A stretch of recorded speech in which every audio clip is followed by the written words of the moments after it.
Welcome to Colombia! Today we're going to tell you everything about Cartagena. It's the Cartagena Travel Guide.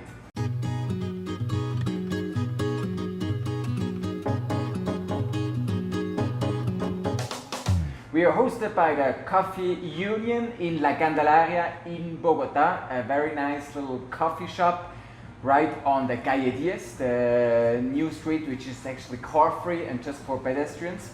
My name is Frank. I run a travel agency in Bogota, specialized for foreigners traveling to Colombia. We organize everything for you.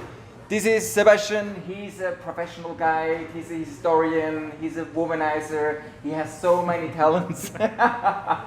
So he will assist today with telling everything you need to know about Cartagena. So, Sebastian, Cartagena, we've been there several times, Yeah. You also, and I'm a little bit biased because I'm kind of ambivalent with Cartagena.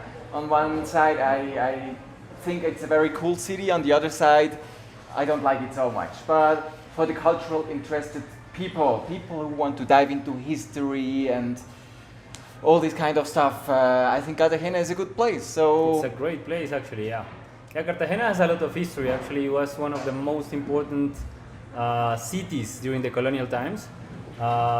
Therefore, in this moment, we have a huge wall built for protecting this city. So it's a marvelous city. It's very beautiful. I think it's a very beautiful city. But I share with you your opinion. Sometimes gentrification have affected like the authenticity of the city. This is one of the problems Cartagena has. Cartagena has a lot of poverty, and the wealth is not very well distributed in Cartagena with the tourism. So yeah, I mean, you can see beautiful houses, amazing constructions from the colonial times, beautiful hotels, all the luxury you can find in Colombia, you can have it in Cartagena. But at the same time, some kilometers away from the central historical city, you will find a very poor population, very poor zones of Cartagena. So that's one of the main problems that it has. Although it's a very beautiful city to visit. As a historian, I love to go to Cartagena because it has many history. It's as I said, it was the main entrance and exit from the colonies in America to Spain. So you can imagine how important it was. So when did it start, Cartagena? Tell us about history as a historian. So Cartagena, the foundation was in 1533, yeah, by Pedro de Heredia. He made the foundation. But before that, it was already discovered. Like they made trips, but the foundation and the settlement was in 1533. After this, Cartagena became very fast, grew very fast as a very important city for the exit of all the wealth the Americas had. As you may know, Spain came here chasing the gold. Yeah, they wanted the gold. They found emeralds. They found many more wealth in these lands. So it grew very fast and became very important. After that, the other empires, the French, the Dutch, and the English, started attacking this city, yeah, as it happened in other colonies. So after these attacks, they started protecting the city in the 1600s, building this amazing wall we have, which is one of the main attractions when you visit Cartagena, walking on the walls. Also the fortress of San Felipe. It's a very interesting one. It has also, it's immense. You've visited it. So it's very imposing. So it was like the perfect fortress to protect the rest of the city. And with all the attacks, somebody actually was capable of entering Cartagena and having a successful attack, or yeah, or of course. I mean, the most known pirate, which was Francis Drake, achieved in the 17th century to get into the city. No, in the 16th century, sorry, to get into the city, and that's why they decided to invest a lot of money, the Crown of Spain, to build this huge wall, because they got in there, started burning houses to press the administration of the city to pay for a rescue for the city. So they had to pay a lot of money to this guy. Many pirates have attacked Cartagena, and in the beginning it was easier to get into the city after the walls were built. This city was, I mean, until the reconquest from Spain, no one could get into the city again. So, in general, we can say international tourism started developing after 2002, more or less, in Colombia. But Cartagena was always a special case. When did actually international tourism start in Cartagena? Yeah, I would say Cartagena has been apart from all the problems Colombia have had from the violence. Because Cartagena was like in an island, was very, very isolated. The violence never got into Cartagena. But for example, in other cities of the Caribbean Sea, Santa Marta, for example, there was some violence in the what we know as Lost City and the Sierra Nevada of Santa Marta. There was a lot of narco traffic during the 90s, but Cartagena didn't have these problems. Yeah, so it was when the UNESCO declared a historical patrimony from the mankind in 1986, when it grew and exploded. Everyone started to know Cartagena, and all these cruises started arriving to Cartagena as a destination and a stop in these cruises from the Caribbean Sea. It grew a lot. I mean, the tourism in Cartagena has been there for 30 plus years. Good. So let's jump into the city, into Cartagena. Let's talk about what people actually should go and see, and maybe some historical background. Yeah, I mean, Cartagena right now, as tourism is growing even there, it was already there and it was big, but Colombia has become, as we have seen in this channel, a very interesting place to come. So Cartagena has to offer more things. So it has an offer for everyone. Yeah, from the water sports, scuba diving, like kite surfing, until the historical things with the museums, like the Inquisition Museum, the Navy Museum, for example, is a very interesting museum that talks about the history of Colombia from a Navy point. I mean, it has a gastronomy all this history that happened in the Caribbean Sea and to Colombia, with the mixture of races, can show the richness of the gastronomy. After that, I mean, sun and beach. I mean, what you want. If you go to the Islas del Rosario, you will have a beautiful aquarium as well. So yeah, it has many things to see. So within the walled city, what are actually, let's say, churches or statues or the most important stuff people should actually know about? So the most known statue, I would say, is the one from Pedro de Heredia, which is next to the clock tower.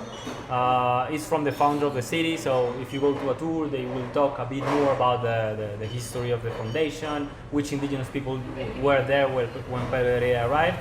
And also the India Catalina statue.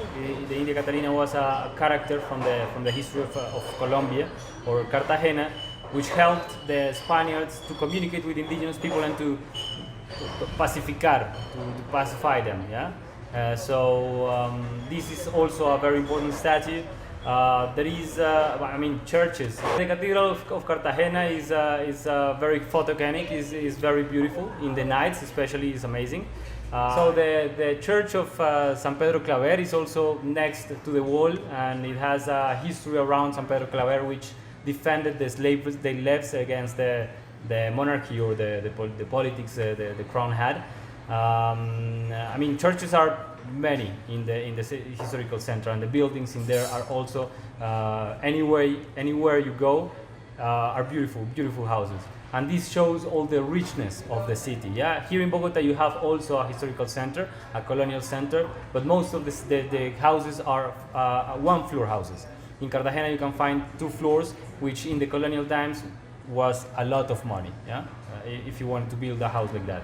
So yeah, in terms of churches, I would say those. The museums, the Inquisition Museum again. The parks, the Bolivar Park, the Inquisition Museum is in front of the Bolivar Park. A beautiful place where you can find sometimes shows of music and dance. Also, the clock tower is also very important. It was the entry to the city, the official entry to the city, like when it was old already. That would be the main historical places to visit. So I would say within the walled city, one can walk around and you will see beauty and history like every step, because it's just pure history within the walled city. Let's talk about a little bit about the different neighborhoods there are in Cartagena, and also we can connect it with the safety, because that's a very important topic in Cartagena. So we have the walled city, la ciudad amarilla. Amurallada. My Spanish after 5 years, it's terrible. Such a shame. And then we have Gethsemane, which is part of the outer circle of the walled city, which is beautiful. Right now it's in development. There are popping up more hotels and shops and restaurants, and it's actually an area that I like a lot more, because the inner circle is just tourism, shops and hotels. Nobody actually lives there, is my impression. Yeah, I mean, the problem we were talking before, the gentrification, when all the tourism and all the wealth families from the different regions of Colombia started going to the historical center of Cartagena, bought the properties, because in the 80s it wasn't that pretty as we can see it now. It was many old places but not maintained. Yeah, so many families started buying there. Because they had Boca Grande very close to go to the beach, and it was a perfect place to go, like a summer place, a summer house. So they bought, very rich families bought there, so they started to recover all this history and all these houses, and the people from Cartagena had to leave. Yeah, so they sold their houses and left to another parts of the Cartagena, because that part wasn't great to live in that moment. But afterwards, like 30 years we are now, afterwards, it's a very beautiful city. So Gethsemane, what I see is that they learned from what happened in the historical center, and the families there, the ones that were born there, the real locals, stayed there. Yeah, exactly. So they didn't sold their properties, but they got that as a chance or as an opportunity to create their own businesses. And that's great, because you can see people in their houses in front of it selling ice creams or juices or stuff like that. Actual families from Cartagena. Yeah, and not just that, because it's so hot in Cartagena and usually people don't have air conditioning. Everybody has their windows and doors open, and when you walk in Gethsemane, you see inside the houses and you see people living there, and that's something very authentic and something very, very cool. That's true, yeah. Another neighborhood we have is Boca Grande. It's like where the mass tourism first arrived. The big buildings and the beach in front. It's a good place to go. You are not fan of the beaches of Boca Grande. I mean, it has many sellers in the beaches. It's very annoying. We will talk about that later on. So it's a very touristic area. Yeah. Also a lot of restaurants and hotels for the visitors that arrive to Cartagena, but it's not the best place for me to stay in Cartagena. I would say it's mostly national tourism, and it's the modern part of Cartagena, where, as you said, you have all the almost skyscrapers, you have modern tall buildings, you have modern hotels and apartment buildings. So this is actually the place where Colombian families go to spend their holidays, and then there's the beach in front. On one side, on the other side there's the harbor, and yeah, the beach is not what we expect, like Europeans, US Americans. Those beaches are not what we expect to find in a holiday region where we go to. What else? We have Manzanillo, for example, as well. Yeah, in Manzanillo you can find also the big hotels, the gated apartment buildings, many of them. But it is also in front of the beach, so it's a good place for a family that live there or that want to have weekend in the coast side to enjoy the Caribbean Sea. But it has almost the same problem. The safety is not the best. There are many sellers in Manzanillo as well, so sometimes it's a bit annoying, but it's away from like the crowds sometimes, so it might be an option as well. And then we also have Manga. Yeah, we have Manga there as well. The tourism hadn't arrived that much there. I've heard many hostels have opened in Manga, but most of the people stay in Getsemani. Getsemani, as you mentioned already, they have many quality hotels as well right now, as in the historical center. So it's like spreading all through the city. Manga is opening to tourism right now. And then also we have Boquilla, which is a huge beach, which would actually be nice. It's actually a very nice beach because it's very big. There's so much space. You even can drive on there by car. It's a bit remote from downtown. What do you think about that place? Boquilla, to arrive to La Boquilla, you have to arrive to one of these neighborhoods in Cartagena, which looks very poor sometimes, but it's also very good to go to La Boquilla because you are supporting some of the locals in La Boquilla, sellers as well in La Boquilla from the town nearby. But I think it's also the hotels are arriving to La Boquilla as well. So I think it's in the develop to get to quality offer for tourism. I think it's a good place to go for a day of beach. You have to be careful although with your belongings. Sometimes if you leave them in the beach and you go swimming, sometimes they can like disappear. So let's talk a bit about safety and all those neighborhoods.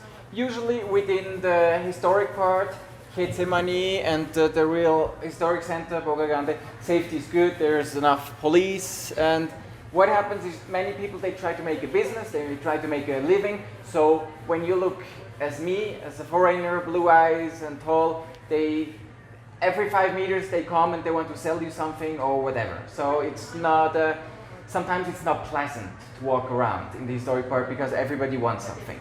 But it's not dangerous. People are not robbing you. The security part is very good. So no issues with that. But as soon as you go outside, for example, when you go towards the airport,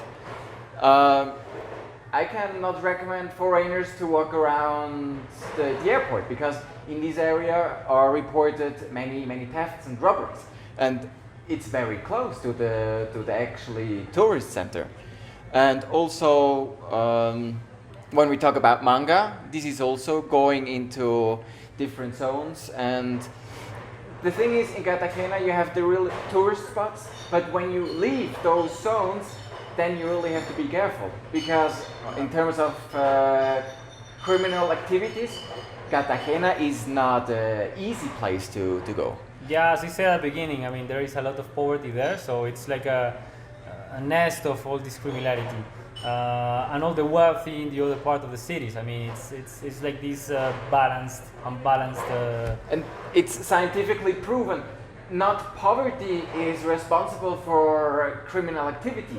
It's the imbalance between rich and poor that is actually responsible for higher crime rates. So inequality is the driver. And to me, in Cartagena, you have the biggest inequality in whole Colombia. And this means a lot because Colombia is already a country of inequality. Yeah. So let's talk about things to do outside of Cartagena.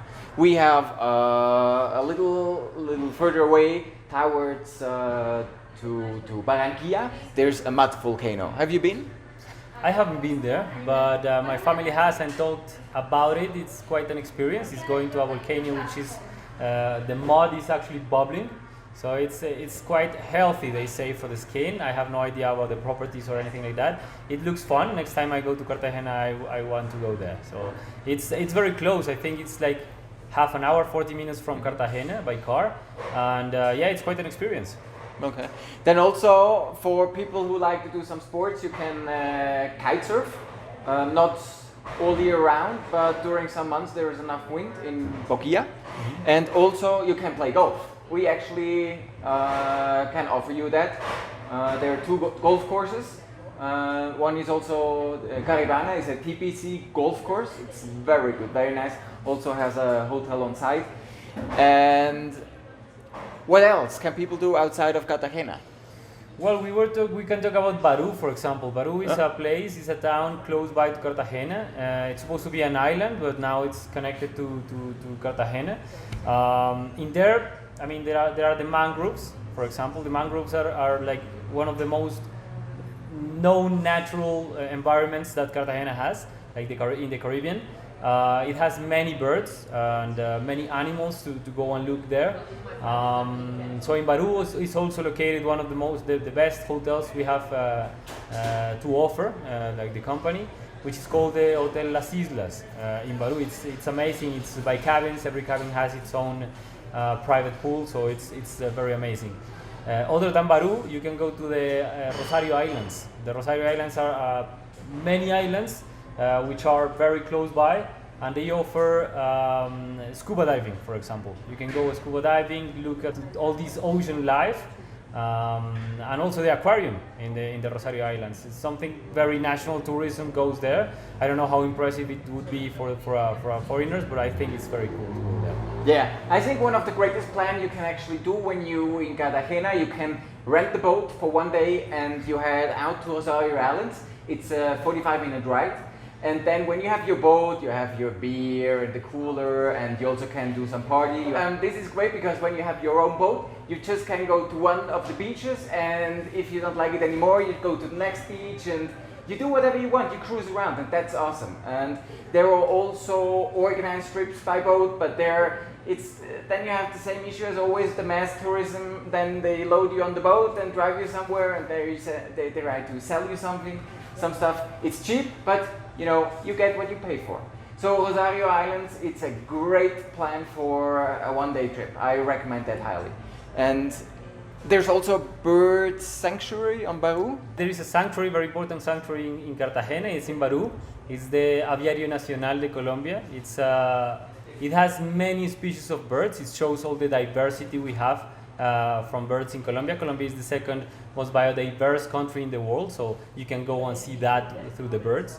And this sanctuary is about 40 minutes from Cartagena driving, so it's a very, very cool place to go. Do we have something else around Cartagena where you can go as a day trip? Yeah, we have San Basilio de Palenque, for example. It's a small town which has a very interesting history, as the slaves went there, escaped there, and became like free. And from there you can find the palenqueras, all these ladies that dress very colorful and with the baskets on their heads with fruits. They came from there to sell the fruits in Cartagena. When this became a very touristic attraction, they started to go there to ask money for the pictures you take with them. It's a kind of a scam, but I mean, it's their way for get the money and leave. So that's all the stuff to do around Cartagena. Let's go nightlife. Cartagena is actually much better at night than during the day, because during the day it's so hot and humid. I usually lock myself within the hotel room with air conditioning on and take a long nap. But in the afternoon and the night, you see all the lights and the historic town is amazing. So I think the best place to start is Café del Mar. Café del Mar, yeah. I don't know, I have cardinal feelings in there because for me, it's overpriced. For me, I mean, you have to pay for a beautiful view. If the sunset over there is amazing, but I think it's overpriced. There are more places on the wall that sell very good, lemonade de coco, coconut lemonade. You can have a beer. Café del Mar is the most known spot in the world. It's the most posh spot. So you have the good drinks, you have food, you have a DJ, and it's really right in the corner where you see the sunset. It's a great place, but you pay you get what you pay for. So it's a great spot with good offer, but yeah, prices for Colombians at least are high. For tourists, they're quite okay. And then there's a bar Alquímico, which is cool. What's special about Alquímico? Well, they are known for their cocktails. It's not really for partying, it's more for sitting and having a cocktail with friends, but they explore with a lot of cocktails and flavors and stuff and liquors, so they are known for that. And then one of the cool places is called Havana. Oh yeah, Café Havana. Café Havana. Yeah, it's a very cool place to go and dance salsa. It's in Gethsemane. It's quite close to the historical center. It's just between the historical center and Gethsemane. So it's also very known for going. If you don't know how to dance salsa, just go there, have a beer, and look at the rest of the people dancing salsa. It's amazing. always a professional dancer is around there and showing everyone, showing off their expertise dancing salsa, which is one of the most known musics in Colombia. And then in terms of gastronomy, I mean, every chef in Colombia who has a little renommee, he has a restaurant in Cartagena. So nobody leaves hungry.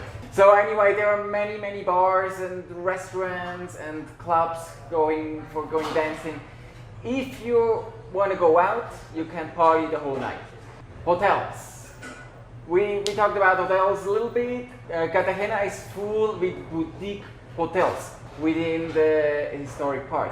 I myself visited over 30 boutique hotels, and 95% of them have excellent standard and they're just beautiful, they're stunning. So you have actually something for every taste. We usually sell Casa San Agustín, which is, to me, I would say the best. It's the best. It's really, it's brilliant. It's beautiful. Service is very good. I would say also a very famous hotel people love is the Sofitel. Mm-hmm. To me, it's not too much boutique. It's just too big. It has a great huge pool, but it's very big. It's built in an old building, so that makes it like this vintage style, and it has a very good environment as well. As the Santa Clara, the Charleston Santa Clara is another made in a monastery, and it has this beautiful facade, and they are amazing, but they are too big to be named as boutique hotels. Yeah.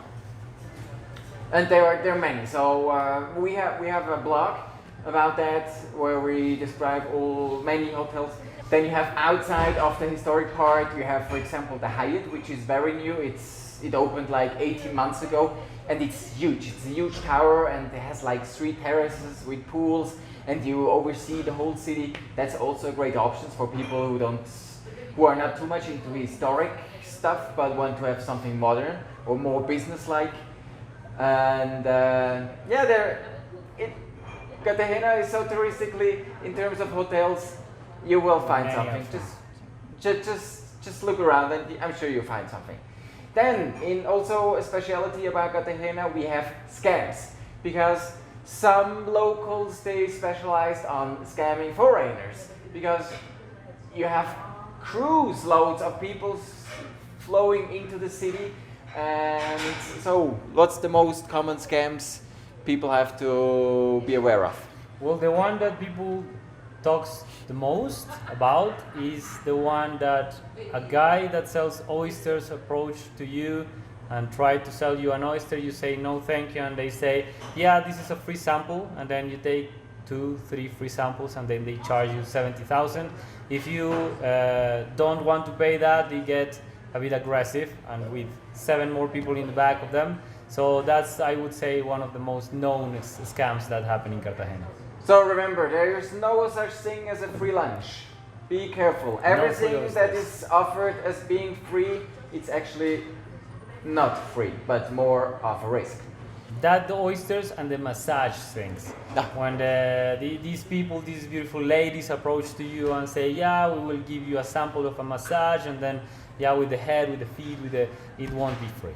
And they will charge you with a lot of people behind. Yeah, actually it works like that. Those ladies, you call them beautiful ladies? Well, some of them. No, okay, I'm not sure about that. Ladies. So those ladies, they come and they grab you. Actually, they really grab you. And then they have their coconut oil mix, which is very greasy and ugly, and they touch you and they say, we'll give you a free sample, just 1 minute, and they start, and you no, don't leave me, and they really grab you, and then they don't stop, and finally they charge you. So you almost need to run when they arrive. It's quite intense. Then also the palenqueras, the fruit ladies, the beautiful dressed black ladies with the heads with all the fruits on top. They invite you to take pictures, but afterwards they will give you the bill. So it's always ask beforehand what the cost is, because otherwise they can charge you whatever.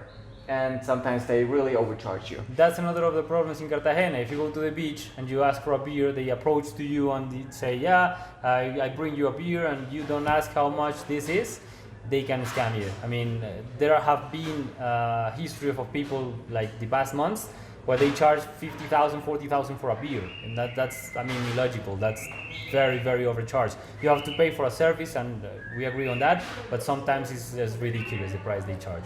So always ask for the price before you buy something. 40,000 is like $10 US for a beer. This might be in Switzerland a price that is okay, but in Colombia this is just totally ridiculous. A street vendor usually selling beer, what is the price, like 5,000 pesos? Yeah, like about $2 or $3. Yeah, like let's say $2, 5,000 pesos, street vendor for a beer, that's all fine. But if they go to 10, 20, 30,000 dollars, 10, 20, 30,000 pesos for a beer, it's a scam. So always ask in advance. Also, I can remember the kids that go in Cartagena in the streets singing and rapping to you, and I don't know if to call this a scam, but if you pay attention and you are very nice with them, they will charge you for the singing they are doing in the streets. So I don't know if to call it a scam. Yeah, they're more tip-based. Okay. They're more tip-based, and you just with those, my experience is you just can walk away. And there's also something emeralds in Cartagena, and this is already on the professional level because many tour operators, when they offer those group tours or even private tours, and they show you around, and then they go to an emerald shop. Even cab drivers, they get a kickback. So the emerald shops, they're beautifully made, and of course because they sell lots of emeralds. If you're not a professional, you have no clue what those stones are worth, and they will overcharge you 100 times for buying a colored stone. Colombia is one of the biggest, even the biggest producers of emeralds, but if you have no clue, don't buy any emeralds in Cartagena. Yeah, you need to go with someone that knows about that, or with a certified shop. I mean, the biggest shops, I trust in these kind of shops because they are big, they have experience, and they have a name to protect. So these huge and certified shops, it's okay if you have an idea on how to buy emeralds, but if not, every single tour agency will bring you to one of these shops to try to make a sale. Then, flying into Cartagena is actually very easy. From Bogota you have, I don't know, at least 20 flights a day. Yeah, and many of Colombian airlines go to Cartagena. Then you can fly from Medellin, you can fly from the Coffee Triangle, from Cali, I'm not sure. And then also you have international flights. So from the US it's very easy to fly to Cartagena directly. And also you have from Amsterdam, KLM, they fly into Bogota, and then the plane goes directly to Cartagena, and from Cartagena back to Amsterdam. So the connections are very good, and also an interesting connection is from Cartagena to San Andres. Yeah, San Andres, I mean, we will make another video about that, but it's San Andres and Providencia. The only connection that goes to Providencia is through San Andres. So Cartagena is one of the doors or the gates to get into San Andres. San Andres is an island. It's actually closer to Nicaragua, but it's actually part of Colombia. So it's a beautiful island also to go to the Caribbean Sea, and Cartagena is one of the gates to go there.